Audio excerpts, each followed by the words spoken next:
Hey, I'm Gabe. I'm Stephanie. I'm Elaina.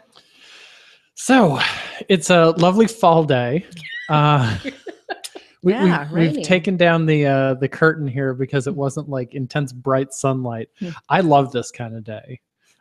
You would. Yeah. Dumping down rain, leaves are turning. It's my favorite time of the year. I'm grateful for the rain because we haven't seen it in a long time. And although my garden's completely devastated by dry at this point, but yeah, ours too. Yeah. So it's fitting for the national mood though. It's just been one tragedy after another lately, and then watching the political malpractice that comes along with attempting to handle this. Yeah. I don't even know like how to wrap my head around just the immense failures of the Trump administration in attempting to provide aid for people. And it shouldn't be shocking, but it is. It always is shocking because of just the just gross incompetence and lack of empathy and lack of just the ability to lead in any way that might actually help anybody but himself. Right. The football tossing, the paper towels was particularly telling, and like, ooh, this is exciting. I'm gonna throw paper towels. Right. Yeah. The paper towels is, it was odd. Yeah. The comments that he made earlier in the day comparing the budget, just the comments that he's been making over the past 2 weeks about Puerto Rico's debt compared to other states, but then complaining that Puerto Rico is doing bad things to the national budget, and then going in to compare the amount of money being spent there with what was spent in Katrina, and almost doing a dollar for body death count comparison with Katrina. That is the most offensive thing I've ever heard a U.S. president actually say out loud. Yeah. I mean, that's my 2 cents, but I couldn't believe it.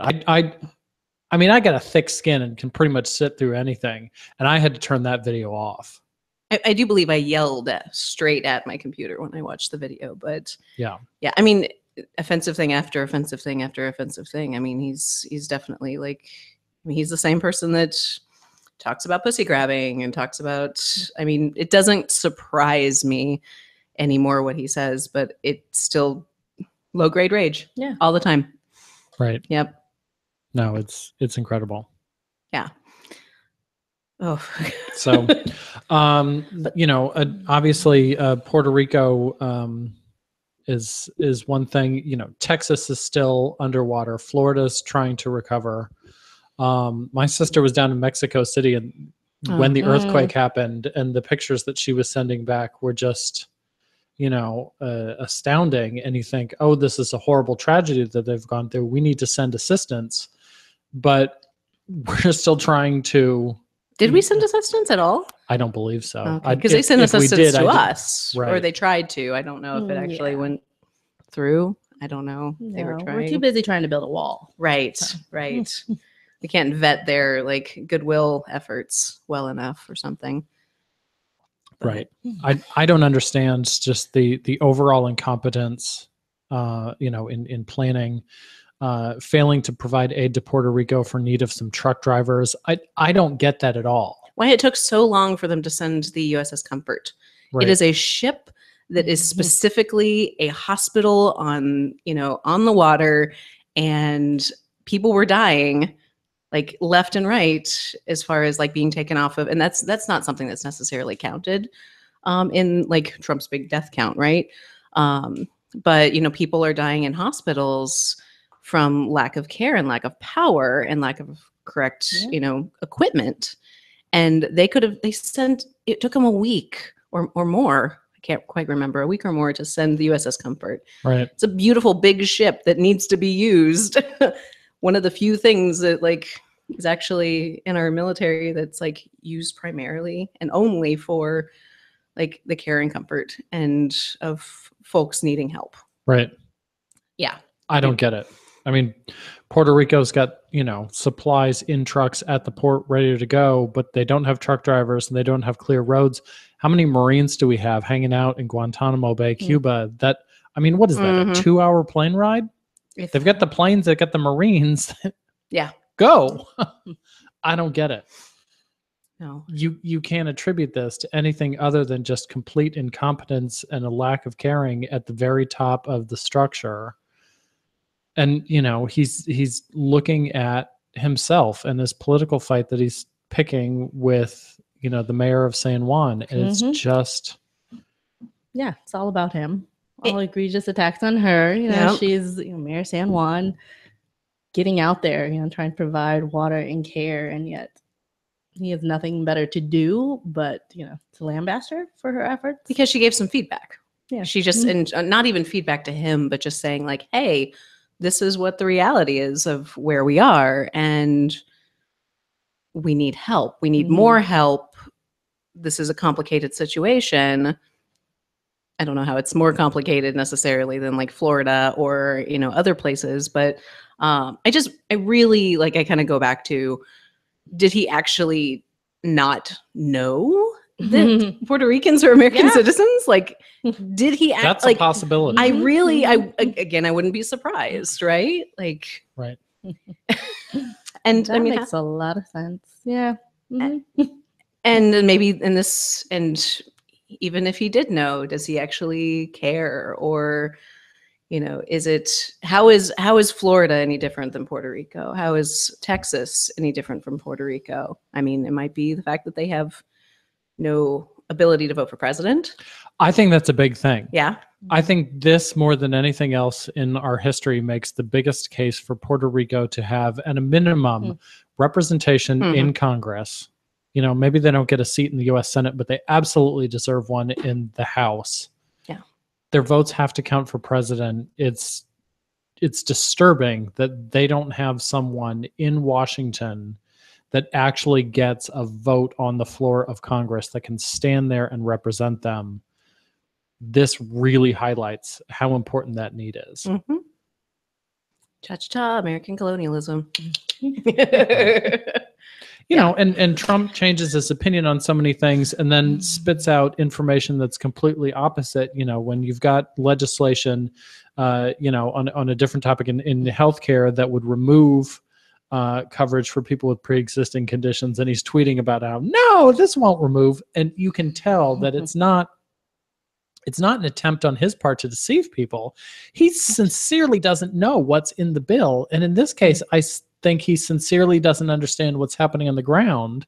And he doesn't have people in the White House who, you know, are making it a priority to show him, either because they don't want to upset him, you know, or you've got the White House chief of staff who he wants to build the wall. He took the job for the opportunity to get to help build this wall.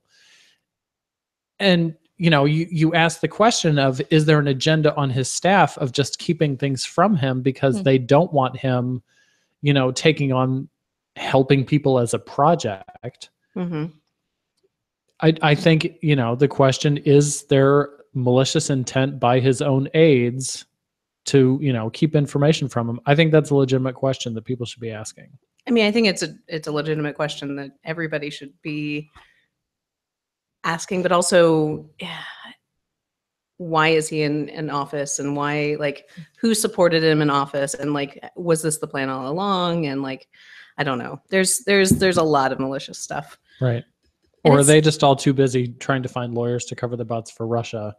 The Russia investigation, it's also messed up. And he keeps a smoke screen as well with all of his tweets and all of his, he keeps a smoke screen. So we don't really know what's happening at like the manager or the director manager level, you know, in all of these departments. Right. So all of the things that are happening, like I truly believe that there are a lot of people that are in public service that are trying to do the best job that they can. Like, I know a lot of folks that are like currently working for the federal government that are trying to work, but they're being stopped at every level. They are, you know, to do good, and then like given all of these directives to not do well. Right. You know, it's the sneaky things like taking away the Obamacare budget, right?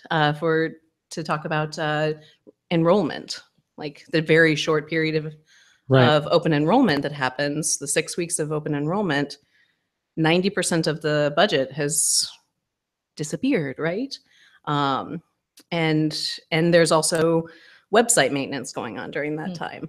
Right. Like, there is a very deliberate effort, and these things aren't really talked about very much. There's the folks that are online saying like, congratulations, so that everybody sees like, hey, open enrollment, this is something that's happening. Right. And people can't benefit if they don't sign up. Well, exactly. And from Trump's point of view is you don't have to pay for coverage for people if they don't sign up. And they don't want people to sign up, because the more people that sign up, the more people are going to lose coverage when they like if they ever are able to roll back the ACA. So, right. Yeah, like they want to. Yeah. Keeping it on the subject of national health care, Congress voted yesterday, 2 days ago, to pass a 20-week abortion ban. This would essentially be the exact same legislation that we passed here in the state of Ohio. Is it the exact same? Kind of I believe so. Okay. I don't think there's anybody out there sitting and writing new rules. They really just take one state stuff, they throw it on the photocopier, and they switch out the header. Yeah. To match whatever legislative body that is. So Ohio has a 20-week abortion ban in place right now. So this would apply those same restrictions across the country, which is even though we already have the ban in place here, it would still be bad, because if a woman is at, say, 25 weeks and needs an abortion here in Ohio right now, we send her to Pittsburgh, to Allegheny Medical Center, or she goes to Chicago, or Detroit, Maryland as well. Yeah. All of those options completely disappear if this becomes national legislation. We're in a bad spot here in Ohio, but this would still make things worse for us, and it would be cruel to all the people in those other states. Do you happen to know the like specifics as far as life, like what are the exceptions? I think the exceptions are particularly not very many. Yeah. I mean, there are the exceptions for rape, incest, and harm to women. But it's still, it's the limit of viability. And as Gabe said, it doesn't allow for options. And so, I mean, already you're prohibiting abortion, and it's safe and legal. So this is wholly unconstitutional. Yeah. I mean, well, it's completely heartless, like to those folks that are, so few abortions happen after that time, but when they do need to happen, it's typically for reasons that are incredibly important to those women, either for their life or because of the a terrible diagnosis, or because they didn't have access in the first place, and they're delay care. Oftentimes it's really young women who go through the denial part, and then oh heck, how do I actually access this care? And they can't, and so it takes them all the way after that cutoff. Right. Yeah. It's horrible. And what is there's also some parts about it where a second doctor has to be, even in the case where they are able to terminate the pregnancy, there has to be a second doctor that tries to resuscitate the fetus. Oh dear. Yeah. Yeah. There are some little bits that are really concerning. And then what happens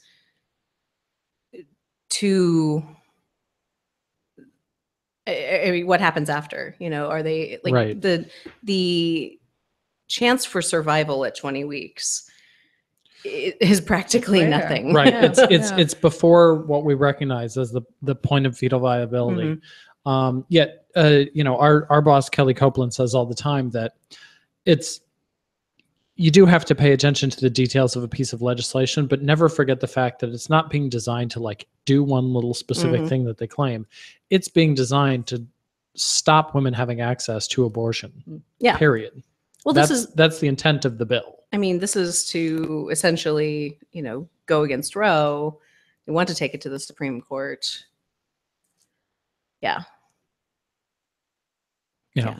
Our national office, they said politicians have no business deciding if, when, and how a woman should start or grow her family. A ban on abortion after 20 weeks will disproportionately hurt women and families who face some of the most medically complex situations imaginable. Taking away their options is the worst thing to do. And this in the midst of a bunch of, environmental crises, and, not only because we also have the Puerto Rico, the hurricanes that happened, but also the fires, and then it was the day after Las Vegas. Yeah. Right. I mean, we can regulate women's bodies and have all these restrictions, but we can't figure out gun control. Yeah.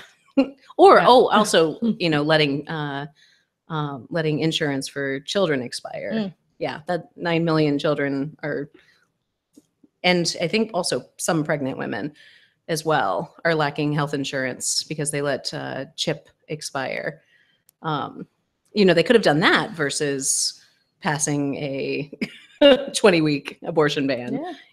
Because they like to call themselves pro-life, but they don't actually want to cover children and pregnant women. Yeah, it's on the and it just shows what they're actually doing. There's a massive lack of truly pro-life legislation or government spending or action going on right now, just across the board. Yeah.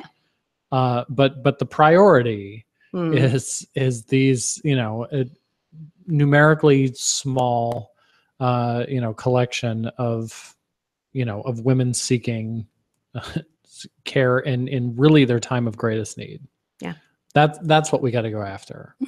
But, getting Puerto Rico moving, taking action at following the horrific shooting in Las Vegas, all of this, that's not apparently a pro-life priority. Yeah. We get too much NRA money. Yeah. Oh, the real, part of the really sickening thing is the language they use as well, as far as kind of Las Vegas goes, is this is not the time. This is not the time to talk about it. Why are you using this event to politicize and for your political gain? We don't. Yeah, it's. I mean, we're past time. I mean, I mean, when your children can be gunned down, think about Sandy Hook, and you can't go to a concert or a nightclub. Can't even sit in churches. These are all places where mass shootings have occurred, and I think Congress wants to say now it's not the right time. When is it? I mean, how many more lives? Well, they did. The thing is, it's never going to be the right time for them because they just get too much money. And I don't understand what is it in. Why does the NRA have such why won't they move at all? I mean, especially on these what are they called, the things that make a semi-automatic weapon an automatic weapon, that are perfectly legal online to buy to change these things. Right. Yeah. What the guy had, it's called a bump stock. And so it's basically, there's a spring inside the part of the weapon that goes up against the shoulder, so that as you're shooting, instead of going pew, pew, pew, it forces basically your finger to push on the trigger. And so it goes pew, pew, pew, pew, pew, pew, pew, pew, pew at a rate of speed that would be the same as, a soldier with a full machine gun. It was 13.3 bullets per second or something like that. It's an enormous rate of speed. It gives me chills. And all you're doing is just taking something that you could go and buy from any gun store right now, and you add this, basically spring-loaded device onto the back end of it, and suddenly you've got a fully automatic weapon. And then when you combine that with these drums of 100 rounds, so we talk about clip size, and that was always, that the debate was, people who supported gun control wanted 10-round magazines, and they were saying, well, no, 10 is too many. And so they were using 20-round magazines. And so now you've got a guy with a drum of 100 rounds who can shoot them off, 13 in a second. it's horrific. And these are the things that your average NRA member on the street, your average person who says I'm pro-life, they don't even like these. Yeah. They understand the destructive power of this stuff. They want background checks. They want end the gun show loopholes. Those would be pro-life policies. But yet we get silence from the other side. Mm-hmm. I don't understand this hill that they're like, that they're standing on, like, and they just keep the like, I was like, the hill that they're gonna die on, but they're not dying though. No. Like the right, other people are, right. And the just mass destruction that was in that hotel room that guy had planned. Apparently he had a lovely view of Lollapalooza. A couple, I saw that on the internets this morning. Some other music festival, yeah. In Chicago, during Lollapalooza. Like, I mean, these. When is it enough for Congress to actually do something? Like, right. Or the NRA to even just say, like, hey, we can push back a little bit on this. You would have thought that members of Congress getting shot would have done it. Yeah. But that didn't do it. No, because money talked, right? Like, I mean, right. Yeah.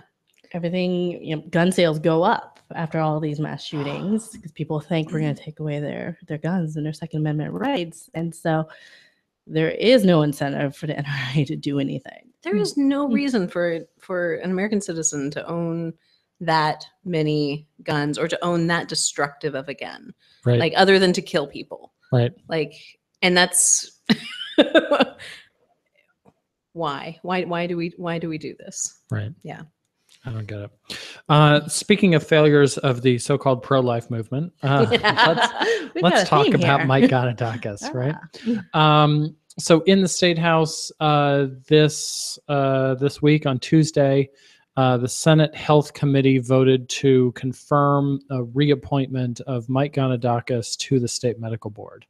Gonidakis is the head of Ohio Right to Life.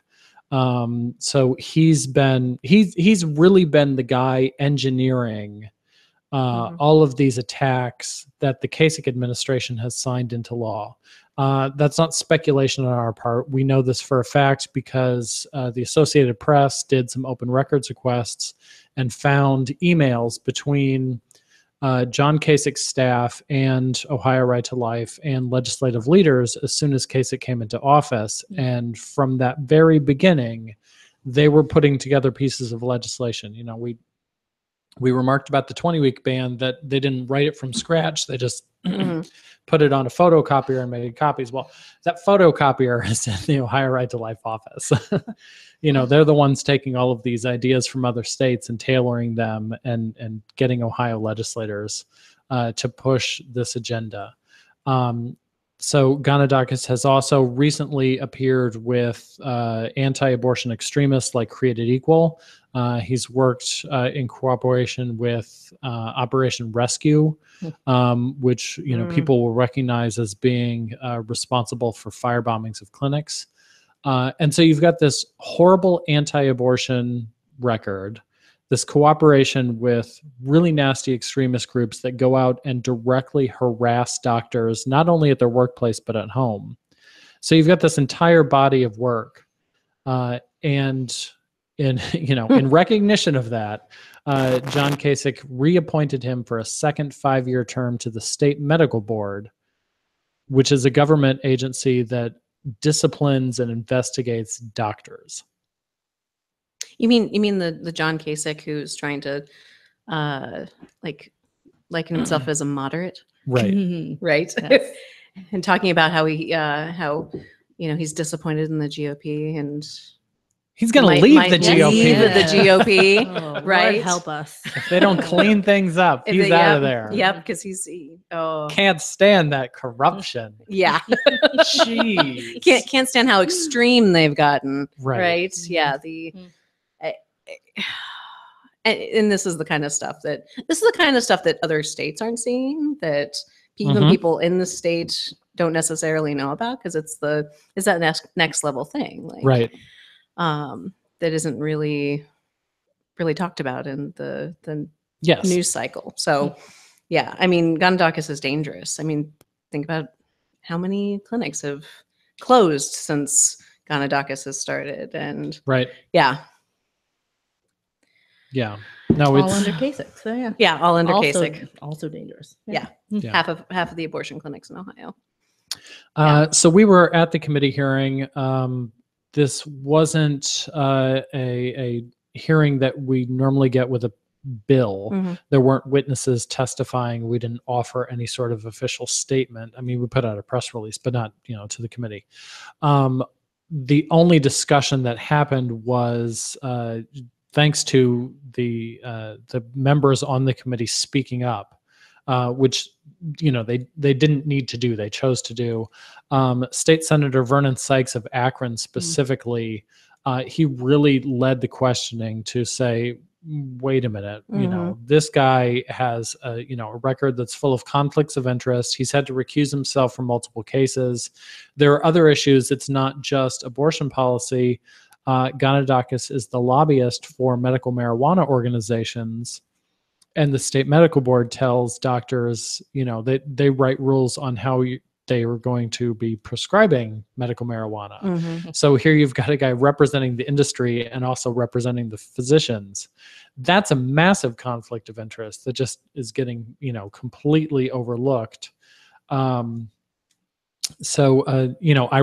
sitting on the committee is State Senator Peggy Elaina, who's the former head of Ohio Right to Life. So, talking of conflicts of interest, here you've got the state senator who used to run an organization voting to confirm essentially her replacement for a position that is going to benefit her own personal anti-abortion agenda. This is Kasich, Ohio. the moderate. Yes. The moderate trying to talk against corruption, right? Right. Yeah. So the Senate is going to cast a vote on this. It passed the committee party line. It's going to go to the full Senate probably next week. We're expecting as early as Tuesday, October 10th. So there's still time for people to contact their state senators. We'll put information in the show notes. You can fill out a form to send them an email. And we'll also put a link to the Senate website so that people can find phone numbers. I mean, this is like the day-to-day operations of clinics. Yeah. And, he's responsible for making, essentially what he's doing is making their lives living hells. Right. And making it as hard as possible, on the, day-to-day operations level to stay open. Right. And it's, death by, little. 1,000 cuts. Oh yeah, that's the term. Yeah. You know what I mean? Yeah. Well, I got this. Ohio Right to Life, just like anybody, Ohio Right to Life has the ability to file complaints with the medical board. So he can write the complaint and then he can also investigate it too. And get to decide what discipline should be applied to doctors. It's completely outrageous. Yeah. So steps to our doctors, our providers for doing the important work that they do during this time, because it's been so difficult for them to stay open and stay providing, and that's at a very intense kind of personal risk, but they're heroes. Yeah. Right. As these women have options. Thank you, Stephanie. You're very sweet. Elaina, yesterday you were at a silent march. Can you tell us about that? Yeah. So there was a gathering here in Columbus of just people who were just sick and tired of our Columbus police killing, Black and brown bodies. And so folks gathered at a church of all places, and we decided to do a silent march, recognizing that, the lives lost and the bloodshed would speak for itself. And so we did a 2-mile march all the way to a fundraiser where Mayor Ginther was having people gather for $1,000 a plate so that we could just stand up and say no more, and to advocate for racial justice. Because, we talk about being, upholding life, and yet our babies, can't grow up safe in the streets here in Columbus, and that they continue to be gunned down or targeted by our police department, which, here in Ohio, we have the highest rate per capita of police brutality towards young Black boys and men. And so, all these faith groups and the Columbus People's Partnership came together to do the march. And, we let our feet do the moving and the talking for us. Good.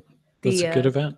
And it's like, it was the Columbus People's Partnership. And the work that is being done in Columbus as far as like grassroots organizing for racial justice, against police brutality, has been incredible and inspirational. They have been they've been organizing far before kind of this round, but the past year, like after the death of Tyree King, and has been occupying the city council meetings, making sure the city council knows, meeting privately to try to actually come up with they have solutions. The key is actually making those solutions happen, right? Stopping things like the summer strike force that has now been expanded to the all the time strike force, which are like unmarked vehicles going around neighborhoods where it's mostly, where folks who are black and brown live, and patrolling the streets completely unmarked, completely like under the radar, right? And they're fully armed, and this has killed people who have done nothing wrong, right? In my neighborhood, and the city council isn't doing anything about it. They're arming them more. Just a couple weeks ago, they occupied the city council again because they were going to give more money to the police department for more military grade weapons. And they still, as much outcry as there's been, as many times as they've offered lip service, they're still just giving the police department all that they want. Right. Yeah. We've got this new clinic protection ordinance in place here in Columbus. And I want to have faith in our city's police force, but yet here was a protest outside Founders a couple weeks ago that was, just this complete unreal extremist group who came with the intention of just screaming at people, and they were standing on the sidewalk making direct threats to folks. And here were the police who showed up but would not apply the law. And when you watch them come and just fail to enforce the most basic rules that council has put forth, being practically chummy with the protesters. That's that's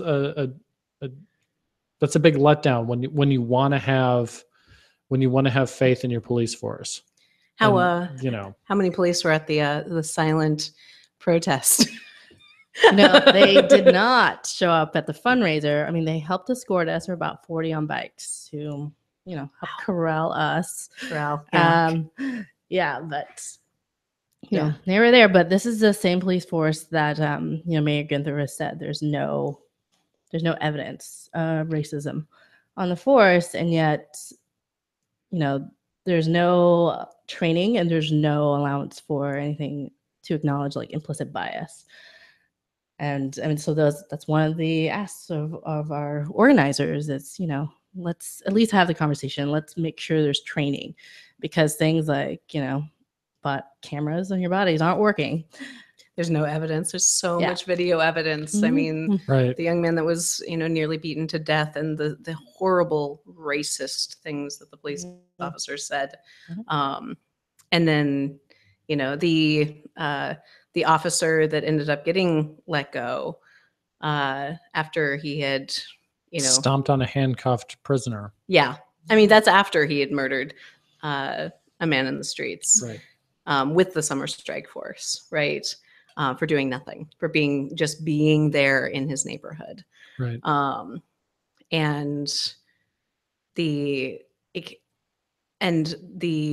FOP raising money for him and, trying to get him reinstated and all of this stuff. It's so obvious, the racism that is like entrenched in that system, and doing nothing about it. And we're supposed to be a progressive city. Like that's all the marketing. That's all the media. Yeah. We're supposed to be, open city, right? Yeah. No, we absolutely need change, and it's clearly not happening. Yeah. Tale of two Columbuses. Right. Yeah. So okay. Well, on that cheery note, that's all we got time for this week. We all have to head off to a meeting.